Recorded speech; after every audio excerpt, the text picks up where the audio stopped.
Hi అందరికీ ఈరోజు నేను మళ్ళీ మీకోసం ఒక మంచి వీడియో తీసుకొని వచ్చానండి. ఏం లేదండి, పైనాపిల్ చెట్టు ఈజీగా మన ఇంట్లో ఎట్లా గ్రోత్ చేసుకోవాలని చెప్పేసి ఈ వీడియో తీసుకొచ్చాను. ఇంతకుముందు కూడా 2 తీసుకొచ్చాను, ఇట్లాంటివి పెడితే బాగా వచ్చిందన్నమాట. ఇలా తీసుకున్న కొమ్మల్ని పైన కింద ఒక 2 లేయర్స్ అట్లా తీసేసేయాలన్నమాట. తీసేస్తే ఈజీగా ఉంటుంది. అట్లా తీసుకొని కట్ చేసి పెట్టుకోవాలి. పెట్టుకున్న తర్వాత మనం ఒక వాటర్ ఉంటాయి కదా, వాటర్లో వేసి పెట్టేస్తే అయిపోతుంది. ఇలా ఉండాలన్నమాట. అట్లా సగం సగం ఉన్నది ఎప్పుడు పెట్టలేదు. ఈసారి ట్రై చేద్దామని చెప్పి అలాంటిది కూడా ఒకటి తీసుకున్నాను. చూడాలి అవి కూడా వస్తాయో రావో. ఇవైతే వచ్చినాయి ఇంతకుముందు కూడా, అది నెక్స్ట్ వీడియోలో అప్డేట్ చేస్తాను.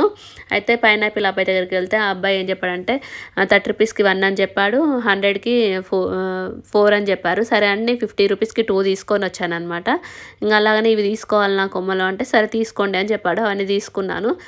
ఇక పైనాపిల్ తీసుకొచ్చి ఇంటికి పైనాపిల్ జామ్ చేశానండి. అది కూడా చాలా బాగా వచ్చింది.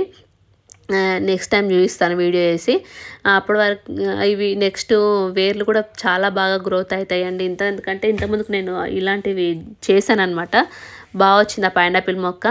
అందుకని చెప్పేసి ఇది కూడా ఈసారి ఇట్లా అవన్నీ పెట్టి మీకోసం చూద్దామని చెప్పేసి చిన్న వీడియో తీస్తానండి. థ్యాంక్ యూ సో మచ్ అందరికీ ఈ వీడియో చూసినందుకు. నెక్స్ట్ టైం మీకోసం మళ్ళీ ఇంకో కొత్త వస్తాను. బాయ్.